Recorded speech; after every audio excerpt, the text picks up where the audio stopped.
Jewellery ഉടമ ബോബി ചെമ്മണ്ണൂരിനെ ജയിലിൽ വഴിവിട്ട് സഹായിച്ചതിൽ മധ്യമേഖലാ ജയിൽ ഡിഐജി പി അജയകുമാറിനും ജയിൽ സൂപ്രണ്ട് രാജു എബ്രഹാമിനുമെതിരെ ഉടൻ വകുപ്പുതല നടപടികളുണ്ടായേക്കും.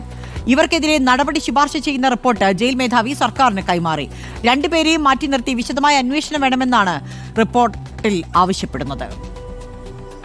നടിക്കെതിരെ അപകീർത്തി പരാമർശം നടത്തി എറണാകുളം ജയിലിലെത്തിയ ബോബി ചെമ്മണ്ണൂരിന് ഉന്നത ഉദ്യോഗസ്ഥർ വഴിവിട്ട് സഹായം നൽകിയിരുന്നു. തുടർന്നാണ് ജയിലാസ്ഥാനത്തെ ഡിഐജി NK വിനോദ് കുമാർ അന്വേഷണം നടത്തി റിപ്പോർട്ട് സമർപ്പിച്ചത്. മധ്യമേഖലാ ജയിൽ ഡിഐജി പി അജയകുമാറും ജയിൽ സൂപ്രണ്ട് രാജു എബ്രഹാമും കുറ്റക്കാരെന്ന് റിപ്പോർട്ടിൽ പറയുന്നു.